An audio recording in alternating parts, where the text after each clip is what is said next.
Ibu sekalian, bahwa tahap 2 ini memang sudah diatur di surat BKN bahwa ada tahap 1, tahap 2.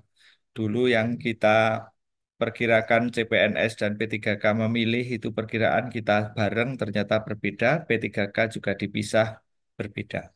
Yang P3K yang tahap 1 sudah kita lakukan kemarin. Kawan-kawan, jadi yang pertama pasti kemudian muncul pertanyaan bahwa tahap 1 dan tahap 2 itu formasinya sama atau tidak gitu. Ya, itu saya jawab dulu biar nanti clear ya. Jadi tahap 1 dan tahap 2 prinsipnya formasinya sama. Pengumuman tahap 2 itu formasinya yaitu tidak berbeda. Ya, tidak berbeda. Nah, dari formasi itu maka memang kemudian tahap 1 yang digunakan untuk kawan-kawan yang terdata dalam pangkalan database BKN. Tahap 2 digunakan untuk kawan-kawan yang tidak terdata di pangkalan data BKN tetapi punya masa kerja minimal 2 tahun sampai dengan hari ini, hari pendaftaran secara terus-menerus gitu ya, 2 tahun ya.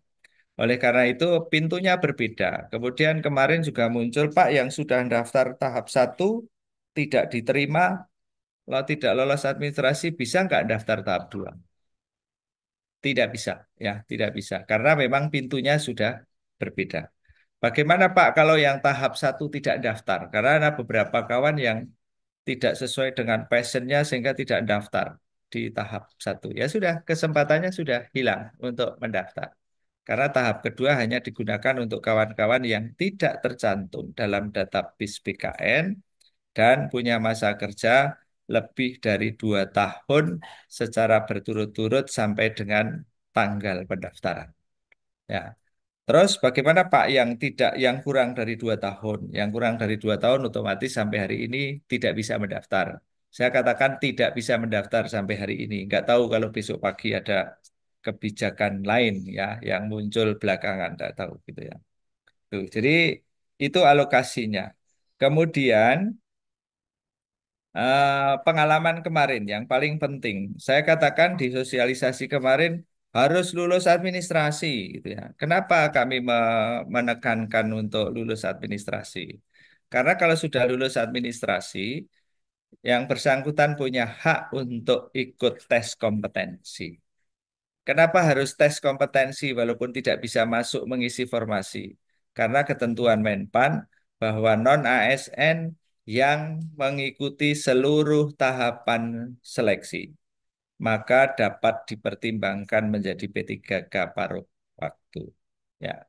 Artinya kalau tidak lolos seleksi administrasi berarti dia tidak mengikuti seluruh karena seluruh itu sampai tahapan tes kompetensi. Ya, kompetensi itu.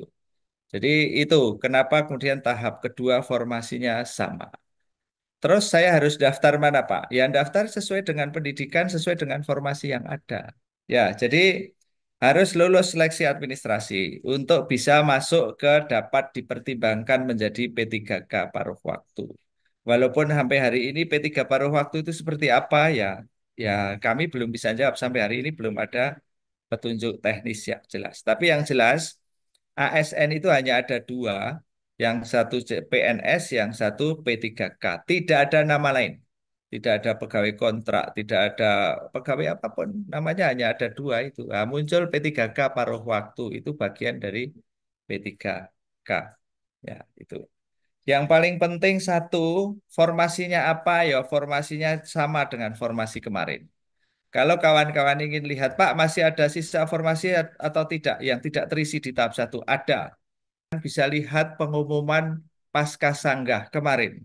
Jadi pengumuman masa sanggah itu sudah bisa dilihat formasi ini ada isinya atau tidak, formasi ini ada isinya. Tetapi saya pesan, jangan mengejar formasi yang kosong kalau karena belum tentu sesuai dengan latar belakang pendidikan yang panjenengan miliki. Daftarlah sesuai latar belakang pendidikan, daftarlah sesuai apa formasi yang ada. Jangan kemudian daftar di formasi yang kosong. Kemudian ternyata pendidikannya tidak masuk. Kecuali kalau memang dibuka S1 semua jurusan, D3 semua jurusan. Nah, silahkan daftar di situ. Ya, daftar di situ. Itu formasi. Kemudian yang kedua, yang penting lagi, Pengalaman yang kemarin, pengalaman kemarin yang tidak lolos administrasi, kemudian diberikan masa sanggah, kemudian di masa sanggah itu ada yang lolos lagi, ya, ada yang di kita loloskan. Ya. Satu, surat lamaran dan surat pernyataan tidak sesuai dengan format yang dipersyaratkan. Di pengumuman kan sudah ada formatnya, tinggal ngisi dan memberikan tanggal. Ya, jangan kemudian membuat lamaran tersendiri, jangan membuat surat pernyataan sendiri. Itu yang pertama. Kemudian di pengumuman itu ada kalimat wajib scan ijazah asli, wajib scan transkrip asli, gitu ya. Ada kata aslinya yang diupload fotokopi. Nah, ini nggak bisa, karena memang aturannya sudah begitu. Kecuali yang ijazah asli yang pakai emboss, capnya tidak kelihatan pada saat di-scan. Oh, ternyata ijazahnya capnya memang pakai emboss, jadi nggak kelihatan warnanya di capnya itu. Ya, jadi transkrip, nilai, ijazah, fotokopi dan lain sebagainya yang di situ disebutkan asli, mohon yang asli yang diupload. Jangan yang fotokopi walaupun itu legalisir, tetap namanya fotokopi. Itu ya. Itu yang kedua. Kemudian ada yang scan transkrip tapi tidak lengkap. Ada transkrip semesteran, ada transkrip yang buntu tetok, ada transkrip yang kepalanya saja. Karena mungkin transkrip itu 2 lembar, ada 1 lembar belum selesai, bawahnya belum ada tanda tangan, ada. Ada yang tanda tangannya saja kelihatan IP-nya. Ada yang transkrip semester, gitu semester. Nah, transkrip itu adalah transkrip lengkap setelah panjenengan selesai sekian, misalnya S1 itu 160 SKS lengkap, kemudian kelihatan IP-nya yang tanda tangan siapa, stempelnya ada atau enggak, dan lain sebagainya. Itu diperhatikan ya. Kemudian berikutnya, kualifikasi pendidikan tidak sesuai yang dipersyaratkan. Nah, ini fatal. Kalau sudah ini fatal ya. Formasinya pertanian, minta sarjana pertanian, tapi dia ngelamar pakai sarjana teknik sipil gitu ya. Itu fatal. Yang berikutnya adalah materai yang digunakan. Nah, ini berkali-kali kami sampaikan bahwa satu materai tidak bisa digunakan untuk lebih dari 1 kali pertanyaan. Jadi satu materai satu surat. Kelihatan semua itu. Ya, jangan sampai satu materai digunakan untuk beberapa dokumen itu ya. Kemudian dokumen yang diupload dalam kolom yang berbeda. Ini salah pintu. Hati-hati, makanya hati-hati.